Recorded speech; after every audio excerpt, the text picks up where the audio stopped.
Hey, what's up, everybody? This is your boy Kenny, and this is Unsung Season 11, and this episode is about Jagged Edge. Definitely one of my favorite groups of all time. I love these guys. I mean, they have some classic songs, and honestly, we need them now. I mean, honestly, because I really do feel that we need to bring R&B back into the mainstream, and with the talent and the force of Jagged Edge, I mean, definitely they can definitely be a part of that movement. And I'm starting to see that more and more, where a lot of these 90s groups are now starting to come back. So hopefully, at the BET Awards, they bring Jagged Edge back, because I think that'll be something that will definitely tear the house down. But they pretty much throughout the episode, they've been referred to as the bad boys of R&B, and they've done a lot of crazy shit, throughout their career. I mean, but they pretty much voiced it that it's not because they were bad guys or that they was just out to just do fucked up stuff, but they wanted to be respected, and they wanted people to accept them for them. But then when you're kind of in an industry that tries to mold you and make you into like either a product or a package, you can definitely ruffle some feathers. But they at the time said that we just didn't deal with things the right way, so we definitely pissed a lot of people off along the way. And also, Candy Burrs had even made a reference that they were like the roughnecks that could sing your panties off. And also, another thing I noticed too is that, and it was funny that they brought this up, that the twins, Brandon and Brian, were somewhat, reminiscent of Walter and Wallace of the Whispers. This was another time like where it was like the Jagged Edge were like our Whispers of our generation, because when they came out, I was in high school, so I was definitely at that age where I was still, growing as a youth, and definitely their music was definitely playing in the background of that time when I was growing up. And so yeah, they were like the Whispers of my generation. So it was pretty cool. And just to talk about the members, you had the twins, Brandon and Brian Casey. You had Cal Norman, and then you had Richard Wingo, who went by Wingo. And I actually like Wingo. Wingo looked like he was like a very charismatic, funny guy. Like, he was just that one that was just over the hill and would just probably have everybody laughing. And I kind of got that vibe about Wingo.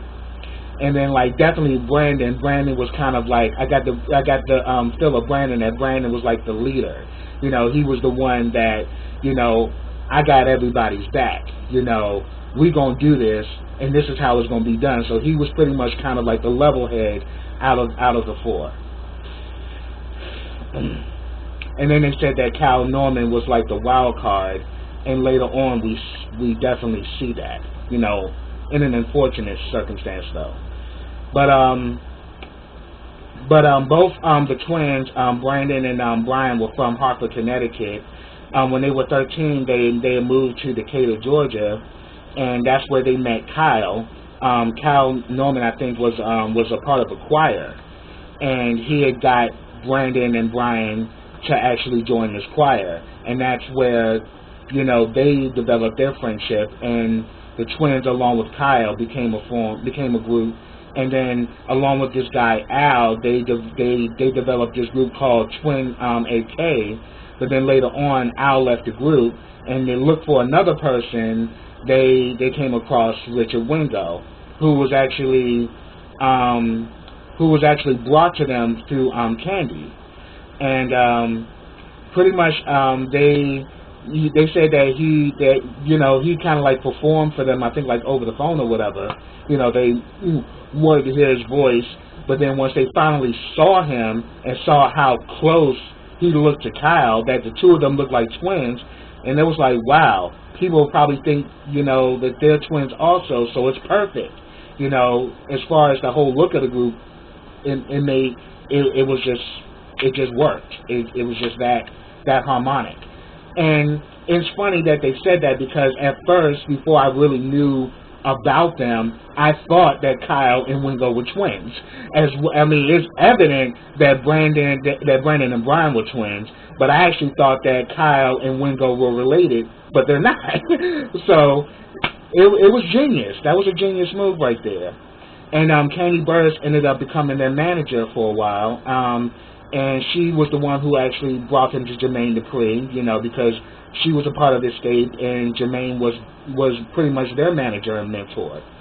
So pretty much they brought him to Jermaine, and pretty much Jermaine had developed a very close friendship with all of them, and began to and also I come to find out that Brian and Candy ended up having a relationship as well. They actually dated, and then later on he ended up dating Latavia, and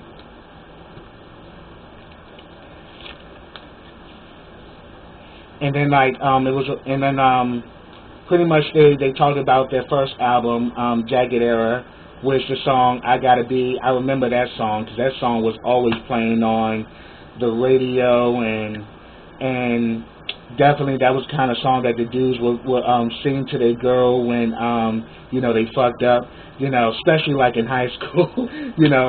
I remember like there was a friend of mine who had this girl, and he just kept doing stuff to piss her off. So, and I remember one time he was over my house and he actually played I Gotta Be over the phone to her, and afterwards they got back together, but it was puppy love though. But those songs were definitely were like soundtracks to our youth. So I remember I Gotta Be I always heard that song, and I just thought it was a beautiful song. Their first album, Jagged Edge, went gold.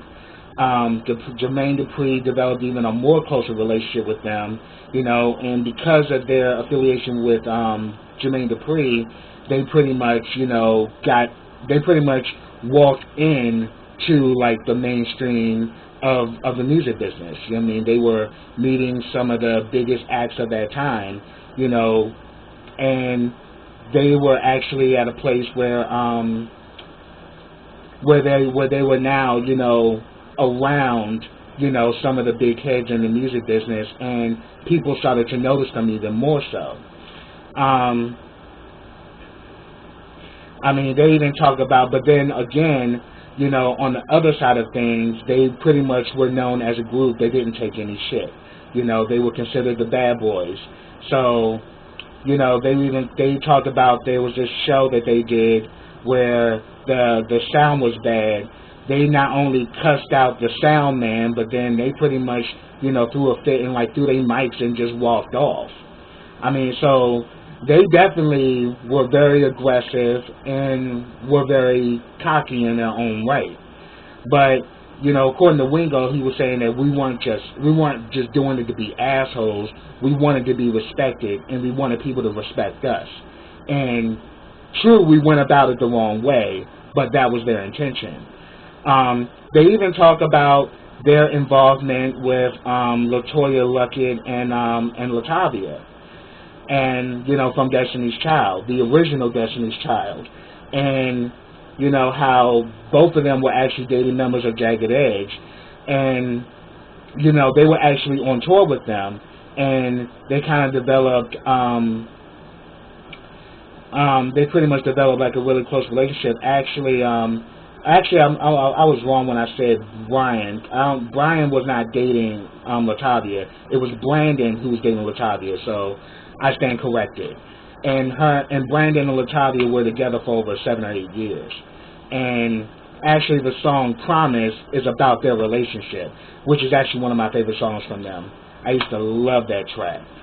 Oh my God, that song was always on. I used to see that song on BET all the time. Man, the memories. But pretty much it seems as if like Jagged Edge somewhat had a hand, not directly, but somewhat indirectly, to why LaToya and Latavia were no longer in the group. And they talked about an incident involving LaToya's mom. She wanted to get on the tour bus, with them, and they pretty much said that if she gets on the Matthew, I think, gives word that if your mother gets on that bus, you two are gonna be out of a job. So of course they're like, man, that's some bullshit. You know, how the hell you gonna tell somebody's mother they can't get on the bus with their child? So they weren't feeling that shit, and they said that, look, we pretty much stayed back there with her mother and was like, man, we ain't with this shit. You know, I mean, fuck it, that's not cool. And I can even see from where they would come from with that. I mean, how you gonna tell this girl's mother she can't be on tour? You know. But one thing that but they said that they actually stayed back with her mom. It was like, no, we ain't rolling with this shit. It's not cool.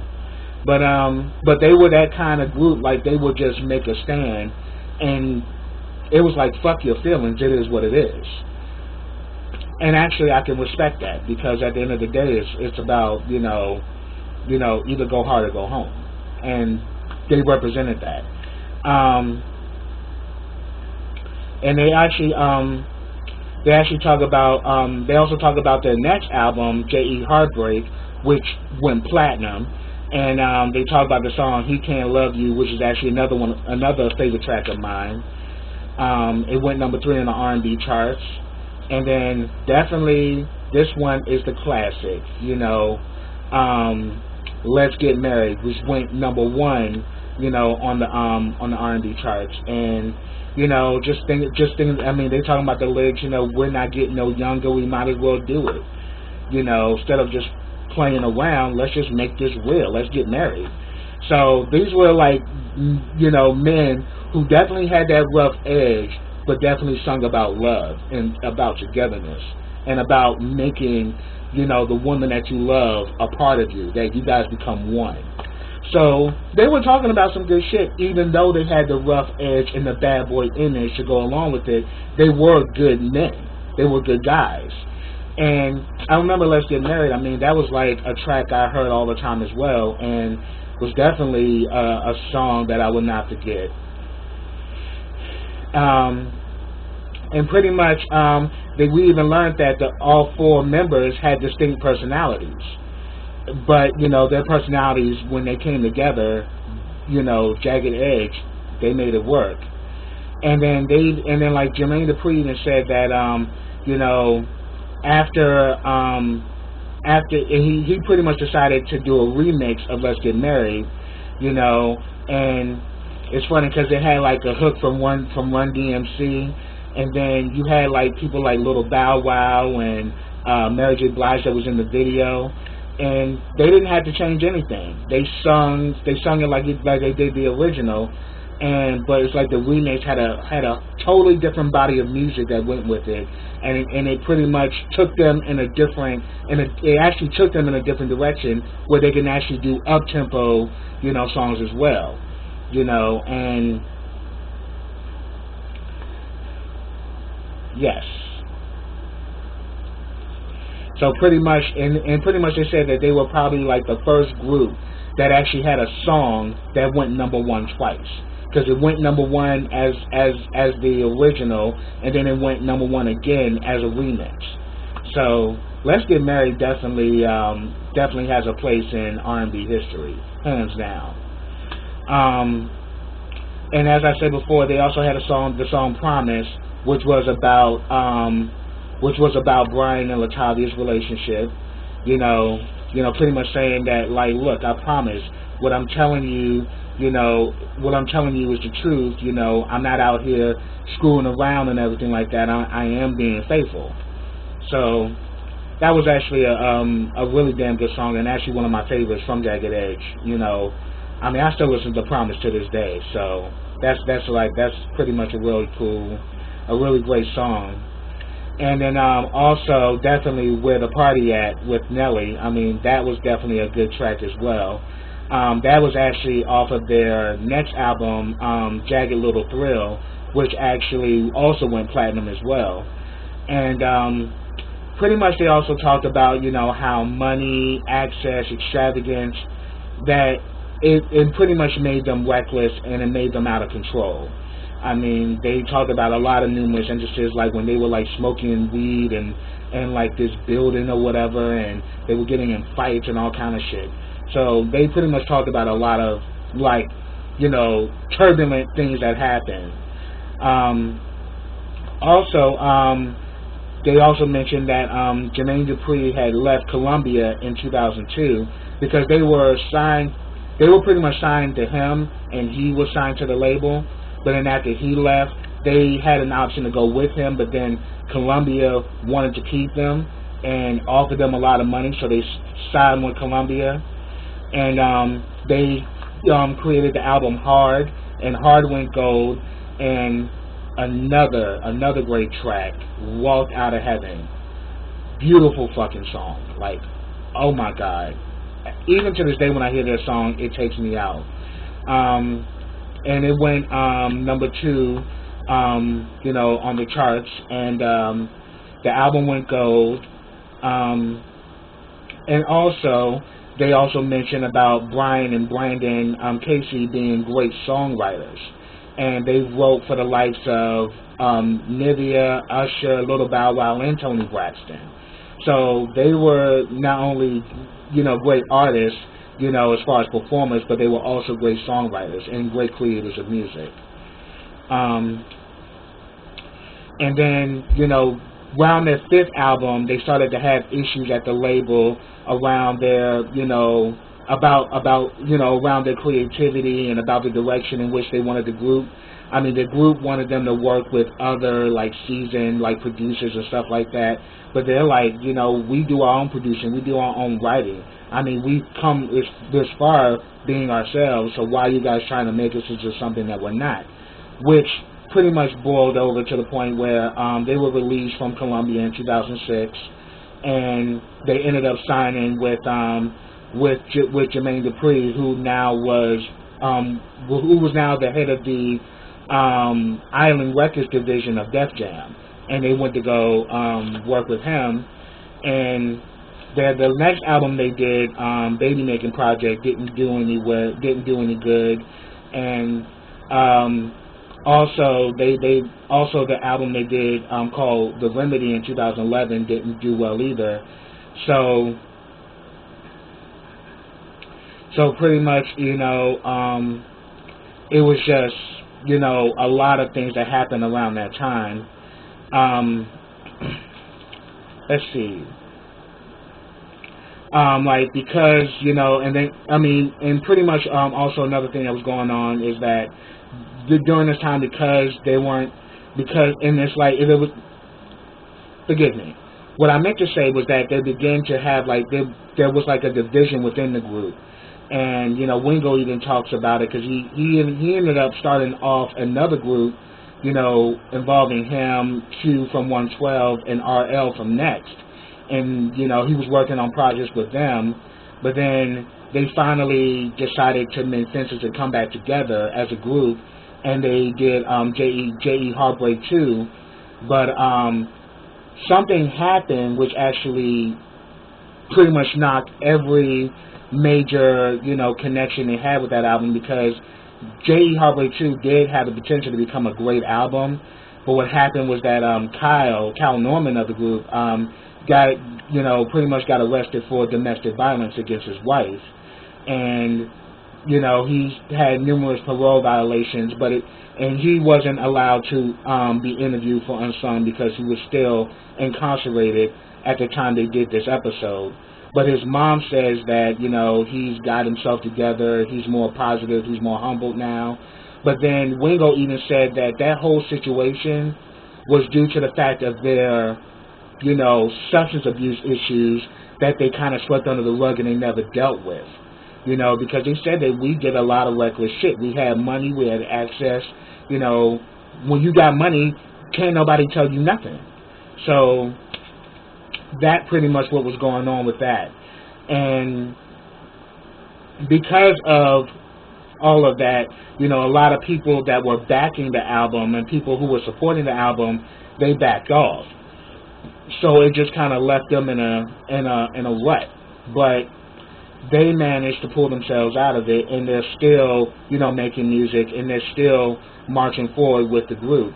And you know, Wingo was definitely one person that said that, look, as long as y'all want this music, we're gonna be here. We're gonna keep it coming. And the same thing, Brian and both the twins, Brian and Brandon, were like, yeah, we're definitely about still creating music, and we're about still, you know, sharing our gift with the world. So I thought that was remarkable. And they pretty much did their 9th album, Layover. So, you know, I'm definitely looking forward to seeing more from them, because they are definitely a timeless act, and they definitely were an act that stood against everyone. I mean, they had their own swag, they had their own look, they had their own sound. I mean, there was nobody that sounded like Jagged Edge. And even to this day, there's no one that sounds like Jagged Edge. So I'm glad that they did an episode on them, and this is my review of the episode. If I missed anything, put it down in the comments. I'd love to hear from you. But subscribe to my channel. Click that bell so you can get notifications every time I drop a video. Like this video, comment on this video, and share this video. And I'll be back with the next episode of Unsung. I think the next episode, I think they're going to be doing Marvin Sapp, so I look forward to doing that. So until then, everybody, take care.